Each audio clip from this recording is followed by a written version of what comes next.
1775 April மாதம் 18ஆம் தேதி பிரிட்டனுக்கும் அமெரிக்காவுக்கும் ஒரு பெரிய யுத்தம் நடக்க போகுது. அமெரிக்கா பிரிட்டனுடைய காலனியாக இருக்கக்கூடிய வருடம். இந்தியா எப்படி பிரிட்டனுடைய காலனியாக இருந்ததோ அதே மாதிரி பிரிட்டன் அமெரிக்காவையும் அவங்களுடைய அடிமையாக வச்சுருந்த அந்த வருடம். ஸோ 1775 இப்போதைக்கு பிரிட்டன் தேடக்கூடிய 2 நபர்கள், ஜான் ஹன்குக், சாமுவேல் ஆடம்ஸ். இந்த ஜான் மற்றும் சாமுவேல் ஆடம்ஸ் அப்படிங்கிற 2 நபர்கள் யார் தெரியுமா? சன் ஆஃப் லிபர்ட்டி அப்படிங்கிற ஒரு குழு இருந்தது. ஒரு சுதந்திர வேட்கை நிறைந்த ஒரு குழு அப்படின்னு சொல்லலாம்.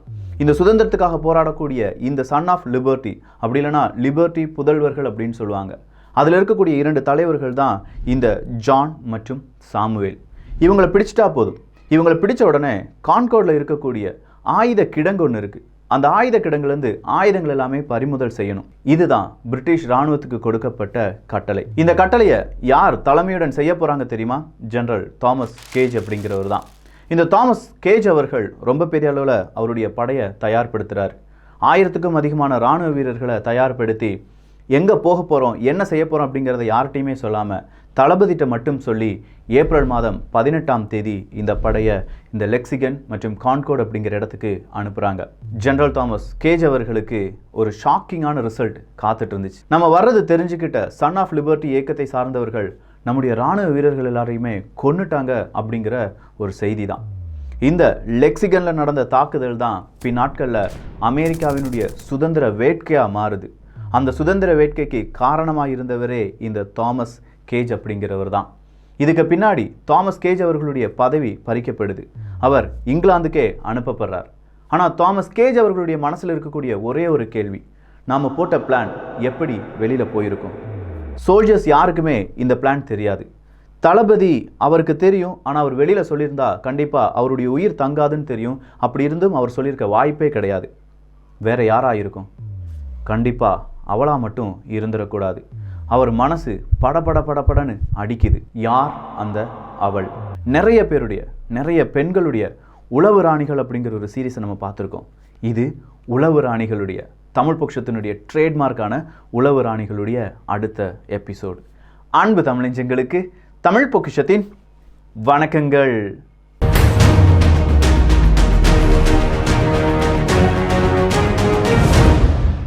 ஜான் ஹன்குக், சாமுவேல் ஆடம்ஸ், இந்த 2 பேரையும் தேடி தான் இந்த பிரிட்டிஷ் இராணுவத்திர்கள் வராங்க. இந்த செய்தியை சன் ஆஃப் லிபர்ட்டி இல்லாட்டி லிபர்ட்டி புதல்வர்களுக்கு சொன்னது யார் அப்படின்னு பார்த்தா ஒரு டாக்டர். ஸோ இந்த டாக்டர் வழியாகத்தான் 2 வாரத்துக்கு முன்னாடியே இந்த இன்ஃபர்மேஷன் இந்த லிபர்ட்டி புதல்வர்களுக்கு கிடைச்சிருக்கு. ஸோ 2 வாரத்துக்கு முன்னாடியே இந்த இன்ஃபர்மேஷனை யார் சொல்லியிருப்பாங்க? தாமஸ் கேஜ் அவர்களுடைய மனசில் ஒரு அவள் வந்தது சொன்னோம் பார்த்தீங்களா? அது வேற யாருமே இல்லை, அவருடைய மனைவி தான். இவங்களுக்கு அழகான ஒரு குடும்பம். அந்த குடும்பத்தில் மொத்தம் 11 குழந்தைகள், 6 ஆண் குழந்தைகள், 5 பெண் குழந்தைகள் அப்படின்னு சொல்லி ஒரு பெரிய குடும்பம் தான் தாமஸ் கேஜ் அவர்களுடைய குடும்பம். இவங்களுடைய மனைவி யார் அப்படின்னு பார்த்தா மார்கரெட் கெம்பிள் அவர்கள் தான். மார்கரெட் கெம்பிள் அவர்களுக்கும் இந்த தாமஸ் கேஜ் அவர்களுக்கும் கல்யாணம் அப்படிங்கிறது 1758 நடக்குது. கிட்டத்தட்ட 20-25 வருஷமாக எந்த பிரச்சனையுமே இவங்க கிட்ட இல்லை. 11 குழந்தைகள் இருக்காங்க அப்படின்னு சொல்லி பார்த்தோம். கணவன் மனைவிக்கிடையே எந்த தகராறும் கிடையாது. மனைவியினுடைய குடும்பத்தை எடுத்து பார்த்தோம்னா அதுவும் மிகப்பெரிய பிரம்மாண்டமான குடும்பம். அப்படி இருந்தும் அவள் அதை செஞ்சிருப்பாளா? தாமஸ் கேஜ் அவர்களுக்கு ரொம்ப பெரிய கேள்விகள். அதை செஞ்சிருந்தா என்ன காரணமாக இருக்கலாம்? ஒருவேளை என்னுடைய பதவியை பறிப்பதற்கு எதிரி கூட சேர்ந்து இந்த மாதிரி திட்டத்தை போட்டுட்டாளா மார்கரெட் கெம்பிள் அவர்கள்? இந்த கேள்விக்கிட்ட அவருக்கு பதிலே இல்லை. ஸோ பதில் இல்லாதனால மறுபடியும் இந்த கேள்வியை கேட்டுக்கிட்டே அவருடைய வீட்டுக்கு போகிறாரு தாமஸ் கேஜ் அவர்கள். அப்படி போகும்போது தான் மார்கரெட் கெம்பிள் அவர்கள் ரொம்ப பெரிய அளவில் இதுக்கு பின்னாடி இருக்காங்கங்கிறத தெரிஞ்சுக்கிறாங்க. யார் இந்த மார்கரெட் கெம்பிள்? தாமஸ் கேஜ் அவர்களுடைய அந்த மனசுக்குள்ளே போக போகிறோம். 1757 இங்கிலாந்திலிருந்து நியூயார்க்குக்கு அனுப்பப்படுகிறார் தாமஸ் கேஜ் அவர்கள். அந்த நேரம் அவர் இராணுவத்தில் பணிபுரிகிற ஒரு சாதாரண இராணுவ வீரர். இந்த மாதிரி சீஃப் அப்படிலாம் கிடையாது. அந்த இடத்துல மிகப்பெரிய ஒரு யுத்தம் நடக்க போகுது. அந்த யுத்தத்துக்கு தேவையான ஆட்களை நீ என்ன செய்யணும்? ஹையர் பண்ணணும், ரிக்ரூட் பண்ணணும் அப்படிங்கிறது தான் இந்த தாமஸ் கேஜ் அவர்களுக்கு கொடுக்கப்பட்ட டாஸ்க். தாமஸ் அவர்களும் இங்கே அமெரிக்காவில் வந்து, ஏன்னா அமெரிக்கா அப்போ பிரிட்டனுடைய காலனியாக தான் இருக்குது. ஸோ அங்கே இருக்கக்கூடிய நபர்களை, இளைஞர்களை ரொம்ப பெரிய அளவில் என்ன செஞ்சிட்ருக்கார்? ரிக்ரூட் பண்ணிகிட்ருக்கார். திடீர்னு பார்த்தா ஓரமாக ஒரு பெண் அப்படியே நடந்து போகிறாங்க. அதுதான் மார்கரெட் கெம்பிள் அவர்கள். இந்த மார்கரெட் கெம்பிள் அவர்கள் எப்படிப்பட்டவங்க அப்படின்னு பார்த்தா, அவங்களுடைய குடும்பம் அமெரிக்காவினுடைய மிகப்பெரிய குடும்பம் அப்படின்னு சொல்லலாம். அவங்களுடைய தாத்தா மேயராக இருந்தவர், அவங்களுடைய அப்பா மிகப்பெரிய ஒரு பிஸ்னஸ்மேன். ஸோ பெண் பார்க்க ரொம்ப அழகாக இருக்கா. ஏன்னா மார்கரெட் கெம்பிள் அவர்களுடைய அந்த பரம்பரை எடுத்து பார்த்தோம்னா அவங்க அமெரிக்காவை சார்ந்தவர்கள் மட்டும் கிடையாது, அவங்க டச், அவங்க அப்படி இன்னும் கொஞ்சம் அப்படின்னு சொல்லி ரொம்ப அழகான வெள்ளை நிறத்தை கொண்ட ஒரு உடல்வாகவை கொண்டது தான் இந்த மார்கரெட் கெம்பிள் அவர்கள். பார்த்ததுமே பிடிச்சிருச்சு, நேராக போய் ப்ரப்போஸ் பண்ணுறார். நேராக அவங்களுடைய பேரண்ட்ஸ்டையே பேசுகிறார். அப்படி பேசின உடனே இவங்களுக்கு அந்த பேரண்ட்ஸுக்கு என்ன ஒரு சந்தோஷம் அப்படின்னு கேட்டால், அமெரிக்கா இப்போ இங்கிலாந்துக்கு அடிமையாக இருக்குது, அமெரிக்கா வாழ் குடும்பம் தான் நம்ம குடும்பம், இங்கிலாந்தில் இருக்கக்கூடிய மிகப்பெரிய ஒரு சோல்ஜராக மாறக்கூடிய இல்லாட்டி அந்த பொசிஷனில் இருக்கக்கூடிய நபர் நம்ம மகளை கல்யாணம் பண்ணுறதுக்கு விரும்புகிறார் அப்படின்னு சொல்லும்போது என்னதான் பிரச்சனை வந்தாலும், இங்கிலாந்துக்கும் அமெரிக்காவுக்கும் இடையே என்னதான் பிரச்சனை வந்தாலும் இந்த கல்யாணம் நடந்துருச்சுன்னா இந்த இரண்டு குடும்பங்களும் சேஃப். ஸோ கல்யாணத்தை நடத்தி வைக்கிறாங்க. கெம்பிள் அவர்கள் ரொம்ப ஜாலியாக அவங்களுடைய வாழ்க்கையை இங்கிலாந்துக்கு வந்து ஆரம்பிக்கிறாங்க. 1758 இவங்களுக்கு கல்யாணம் நடக்குது, டிசம்பர் 8ஆம் தேதி. அதன் பிறகு இங்கிலாந்துக்கு வராங்க. இங்கிலாந்து கொஞ்ச நாள், அமெரிக்காவில் கொஞ்ச நாள் அப்படின்னு சொல்லி இவங்களுடைய வாழ்க்கை நல்லபடியாக போயிட்டுருக்கு. ஒரு கட்டத்தில் இவருக்கு அடுக்கடுக்காக ப்ரமோஷன் அப்படிங்கிறது கிடைக்கிது. என்ன பிரச்சனை நடந்தாலும் சரி, கனடாவாக இருக்கட்டும் அமெரிக்காவாக இருக்கட்டும், இந்த இரண்டு இடங்களையும் கண்காணிக்க வேண்டிய பொறுப்பு இவருக்கு தான், தாமஸ் கேஜ் அவர்களுக்கு தான் அப்படின்னு சொல்லி மிகப்பெரிய அளவில் இவருக்கு போஸ்டிங் எல்லாமே கொடுக்கப்படுது. ஒரு கட்டத்தில் நார்த்தன் அமெரிக்காவில் இருக்கக்கூடிய அத்தனை விதமான ட்ரூப்ஸுக்கும் தலைவன் நீதாண்டா அப்படின்னு சொல்லி தாமஸ் கேஜ் அவர்களை கமாண்டர் இன் சீஃப் அப்படிங்கிற பொசிஷனில் நிலைநிறுத்துகிறது இங்கிலாந்தினுடைய அரசாங்கம். அதுக்கு தகுந்தது போலவே கமாண்டர் இன் சீஃபாக இருக்கக்கூடிய தாமஸ் கேஜ் அவர்கள் இங்கிலாந்துக்கு என்னெல்லாம் வேணுமோ அதெல்லாம் செஞ்சார். அமெரிக்காவில் யாரெல்லாம் கைது பண்ணணுமோ, யாரெல்லாம் கொலை பண்ணணுமோ, கனடாவில் எந்தெந்த இடத்துல எந்த மாதிரியான விடுதலை வேட்கை இருக்கோ அத்தனையுமே அழித்தார். ஒரு கட்டத்தில் மறுபடியும் இவர் இங்கிலாந்துக்கே போகிறார். அதாவது 1773 இந்த காலகட்டத்தில் 1765 1773 வரை பிரிட்டன் சுமார் 7 வருடங்களுக்கு மேலா யுத்தம் செஞ்சதுனால அவங்க கிட்ட பணம் காசு இது எதுவுமே இல்லை. ஸோ அமெரிக்கா போன்ற நாடுகள், அதாவது அவங்களுடைய காலனியாக இருக்கக்கூடிய நாடுகள் எல்லாத்தையுமே ரொம்ப பெரிய அளவில் வரியை வாங்க வேண்டும் அப்படிங்கிற ஒரு உத்தரவு இதே தாமஸ் கேஜ் அவர்களுக்கு கொடுக்கப்படுது. அதெல்லாம் சரியாக செஞ்சு முடிச்சு 73 எங்கே போயிடுறாரு, இந்த இங்கிலாந்துக்கே போகிறார். அப்படி இங்கிலாந்துக்கு போகும்போது அவர் மிஸ் பண்ணுற பார்ட்டி என்ன தெரியுமா? போஸ்டன் டீ பார்ட்டி அப்படிங்கிறது தான். இந்த போஸ்டன் டீ பார்ட்டி அப்படின்னு சொல்கிறது வேறு எதுவுமே கிடையாதுங்க. போராட்டக்காரர்கள் வரும்போது போஸ்டன் டீ பார்ட்டி அப்படிங்கிற ஒரு கோட்வேர்டோடி அமெரிக்காவினுடைய போராட்டக்காரர்கள் அழித்து ஒழிக்கப்படுவார்கள். அதன் பிறகு அப்படி அழித்து ஒழித்த பிறகு அவங்களுக்கு இந்த சோல்ஜர்ஸ்க்கெல்லாம் சேர்ந்து ஒரு டீ பார்ட்டி அப்படிங்கிறது கொடுக்கப்படும். இதை தான் போஸ்டன் டீ பார்ட்டி அப்படின்னு சொல்லுவாங்க. ஸோ 1773 வரை நம்ம இப்படிலாம் சாதனை செஞ்சுட்டோம் அப்படின்னு சொல்லிட்டு இருக்கும்போது தான் 1775 அவருக்கு ஒரு செய்தி வருது. உடனடியாக நீங்கள் எங்கே போகணும்? லெக்சிங்கன் மற்றும் கான்கோர்ட் அப்படிங்கிற ஒரு இடத்துக்கு போகணும்.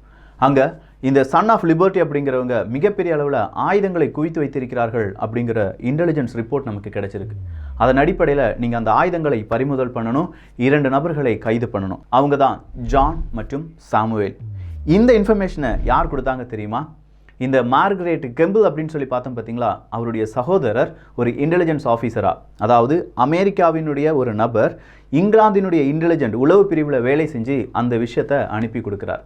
அதுவும் அவங்களுடைய அக்கா புருஷனாக இருக்கக்கூடிய கமாண்டர் இன் சீஃப் அப்படின்னு சொல்லக்கூடிய தாமஸ் கேஜ் அவர்களுக்கு அனுப்பப்படுது. 1774 இங்கே வராங்க தாமஸ் கேஜ் அவர்களும் அவருடைய மனைவியும். அப்படி வந்த பிறகு தான் தாமஸ் கேஜ் அவர்கள் அவருடைய பிளானை போடுறார். லெக்சிங்கன் மற்றும் கான்கோர்டு இந்த இடத்துக்கு எவ்வளோ பேர் போகணும், எந்த மணிக்கு போகணும், எவ்வளோ ஆயுதங்கள் இருக்கணும், இது எல்லாத்தையுமே அவருடைய தளபதிட்ட அவர் வீட்டில் வச்சு பேசிகிட்டு இருக்கார். ஏன்னா மனைவி மேலே எந்த சந்தேகமும் கிடையாது. மார்கரெட் கெம்பிள் அவர்கள் இது எல்லாத்தையுமே கேட்டுட்டாங்க. ஒரு கட்டத்தில் மார்கரெட் கெம்பிள் அவர்களுக்கு உற்ற துணையாக இருக்கக்கூடிய ஒரு டாக்டர் இருந்தாங்க. சொல்லப்போனால் அவங்களுடைய ஃபேமிலி டாக்டர். அவருடைய பெயர் டாக்டர் ஜோசப் வாரன் அப்படிங்கிறது தான். ஸோ ஜோசப் வாரன் அவர்களுக்கு ஒரு இன்ஃபர்மேஷன் பாஸ் ஆகுது, ஏதோ விதமான ஒரு உளவு செய்தி. அதை யார் அனுப்புனாங்கன்னு தெரியல. ஏப்ரல் 18 1775 இப்படி ஒரு படை வரப்போகுது. அந்த படை சன் ஆஃப் லிபர்ட்டியை சார்ந்த 2 நபர்களை கைது பண்ணி அங்கே இருக்கக்கூடிய அம்யூனேஷன்ஸை அதை எல்லாத்தையுமே எடுத்துகிட்டு போக போகிறாங்க. முடிஞ்ச அளவுக்கு உங்களுடைய குழுவை அலர்ட் பண்ணிக்கோங்க. இந்த இன்ஃபர்மேஷன் கேட்ட உடனே டாக்டர் ஜோசப் அவர்களுக்கு தூக்கி வாரி போடுது. இதை சொன்னது சரியான நபர் தானா? இதை சொல்கிறதுக்கு அவங்களுக்கு இந்த இன்ஃபர்மேஷன் எங்கேருந்து கிடைச்சிச்சு? டாக்டர் ஜோசப் அவர்கள் மிக முக்கியமான அடுத்த ஒரு நபரை தேடிட்டு இருக்காங்க. அந்த நபர் யார் அப்படின்னு பார்த்தா அதுதான் மார்கரெட் கெம்பிள் அவர்கள். ஸோ மார்கரெட் கெம்பிள் அவர்கள் இரட்டை வேடம் போட்டாங்க. ஒரு உளவாளியாக இருந்து ரொம்ப நாளாக இந்த டாக்டர் ஜோசப் அவர்களுக்கு சில செய்திகளை சொல்வதும், அதே நேரத்தில் ஃபேமிலி டாக்டராக இருக்கக்கூடிய ஜோசப் அவர்களிடம் நல்லபடியாக பழகக்கூடிய ஒரு நபர், அதுவும் அமெரிக்காவை சார்ந்தவர் அப்படிங்கிற இரட்டை வேடம் தான். உளவு செய்தியும் கிடைச்சிருச்சு. இதை கன்ஃபார்ம் பண்ணுறதுக்காக டாக்டர் ஜோசப் அவர்கள் இந்த மார்கரெட் கெம்பிள் அவர்கிட்ட போய் உங்கள் புருஷன் ஏதாவது டிஸ்கஸ் பண்ணாரா அப்படின்னு சொல்லி கேட்குறாங்க. கெம்பிள் அவர்கள் எதுவுமே தெரியாத மாதிரி, ஆமாம் டிஸ்கஸ் பண்ணாங்க, ஏதோ படையெடுக்க போகிறாங்களா அப்படிங்கிறத சொல்கிறாங்க. இது கிடைச்ச உடனே டாக்டர் ஜோசப் அவர்களுக்கு இன்ஃபர்மேஷன் வெரிஃபை ஆயிருச்சு. உடனடியாக சாமுவேல் ஆதம் அவர்களையும் ஜான் ஹன்குக் அவர்களையும் அலர்ட் பண்ணுறாங்க. இவங்க வர்றதுக்காக, இங்கிலாந்தினுடைய படை வர்றதுக்காக காத்துட்டு இருக்காங்க. அப்படி காத்துட்டு இருந்த அந்த படை வருது. அவங்கள சுற்றி வளைக்கிறாங்க சன் ஆஃப் லிபர்ட்டி அமைப்பினர். பிரிட்டிஷ்னுடைய சோல்ஜர்ஸ் நிறைய பேர் கொல்லப்படுறாங்க. ஒரு தீ, விடுதலை தீ உருவாகிறது இந்த லெக்சிங்கன் அப்படிங்கிற இடத்துல இருந்து. அது பரவுது பரவுது பரவுது. கமாண்டர் இன் சீஃபாக இருக்கக்கூடிய தாமஸ் கேஜ் அவர்களுக்கு பெரிய ஒரு களங்கத்தை ஏற்படுத்துது. தாமஸ் கேஜ் அவர்களை, நீ அமெரிக்காவில் இனிமேல் இருக்க வேண்டாம், நேரடியாக இங்கிலாந்துக்கே போ அப்படின்னு சொல்கிறாங்க. இங்கிலாந்துக்கு வருகிறார் தாமஸ் கேஜ் மற்றும் மார்கரெட் கெம்பிள் அவர்கள். ஆனால் தாமஸ் கேஜ் மனசில் இருக்கிறது ஒரே ஒரு விஷயம்தான், இவளை தண்டிச்சிட்டோம்னா 11 குழந்தைகள் அனாதையாக்கப்படுவார்கள். அந்த 11 குழந்தைகளுக்கும் தன்னுடைய தாய் இப்படி தப்பானவ அப்படின்னு சொல்லி தெரியக்கூடாதுங்கிறதுக்காக இதை பற்றி வெளியிலே சொல்லாமல் இருந்தார் தாமஸ் கேஜ் அவர்கள். ஆனால் மார்கரெட் கெம்பிள் அவர்களை பொறுத்த வரைக்கும் அவருடைய புருஷனை பார்க்கல, அவளுடைய குழந்தைகளை பார்க்கல. அவளுக்கு தெரிந்தது எல்லாமே தாய்நாடு அப்படிங்கிறது தான். நான் பிறந்த அமெரிக்கா, அந்த அமெரிக்காவில் 1765 1773 வரை இப்படி வட்டியெல்லாம் வாங்கிறாங்க, இப்படி வரியெல்லாம் வாங்குறாங்க, அப்படி கொடுக்க முடியாத பல நபர்களை அரெஸ்ட் பண்ணுறாங்க. இந்த கொடூரத்துக்கு ஒரு முற்றுப்புள்ளி வைக்கணும்னா நான் தான் உளவாளியாக மாறணும் அப்படிங்கிறத நினச்சாங்க மார்கரெட் கெம்பிள் அவர்கள். தாய் நாட்டுக்காக குடும்பத்தை இழக்க நினச்சாங்க. ஒரே ஒரு இரவு அந்த செய்தியை அனுப்புகிறாங்க. அந்த ஒரு இரவு செய்தி தான் அமெரிக்காவுக்கு விடுதலை கிடைக்க காரணமாக இருந்தது. இன்றைக்கும் நீங்கள் அமெரிக்காவில் இருக்கக்கூடிய மியூசியம் எங்கே போனாலும் இந்த மார்கரெட் கெம்பிள் அவர்களுடைய பெயர் ரொம்ப பெரிய அளவில் இருக்கும். நோய்வாய்ப்பட்டு மார்கரெட் கெம்பிள் அவர்களுடைய புருஷனாக இருந்த commander in chief Thomas Gage அவர்கள் இறக்குறாங்க. அதன் பிறகும் 37 வருடங்கள் உயிருடன் வாழ்ந்தார்கள் இந்த மார்கரெட் கெம்பிள் அவர்கள். அமெரிக்க அரசாங்கத்தினுடைய உயரிய விருதுகள் எல்லாமே இந்த மார்கரெட் அவர்களுக்கு கொடுக்கப்பட்டது. ஒரு பெண் நினச்சா ஒரு நாட்டுக்கு விடுதலை வாங்கி கொடுக்கலாம். அப்படிப்பட்ட பெண்ணு தான் இந்த மார்கரெட் கெம்பிள் அவர்கள். ஒரு உளவாளியாக அவங்க செஞ்ச வேலையை நீங்கள் எப்படி பார்க்குறீங்க? ஒரு தாய் நாட்டை நேசிக்கக்கூடிய ஒரு பெண்ணாக அவங்க செஞ்ச வேலையை நீங்கள் எப்படி பார்க்குறீங்க? ஒரு கணவனுக்கு துரோகம் செய்த ஒரு மனைவியாக அந்த பெண்ணினுடைய அந்த செயலை நீங்கள் எப்படி பார்க்குறீங்க? உங்களுடைய கருத்துக்கள் இங்கே வரவேற்கப்படுகின்றன. ஸோ இது ரொம்ப சுவாரஸ்யமாக இருந்தது அப்படின்னா நீங்கள் என்ன செய்யலாம்? உங்களுடைய நண்பர்களுக்கும் இதை பகிரலாம். ரொம்பவே சுவாரஸ்யமாக இருந்தது அப்படின்னா அட்லீஸ்ட் உங்களுடைய கருத்துக்களை இங்கே பகிரலாம். இந்த ஒரு காணொளி பற்றிய உங்களுடைய கருத்துக்கள் இங்கே வரவேற்கப்படுகின்றன. எல்லோரும் தமிழ் பொக்கிஷத்தில் இணைந்திருங்கள். நல்லதை பகிர்ந்து நல்ல சமுதாயத்தை உருவாக்குவோம். நன்றி, வணக்கம்.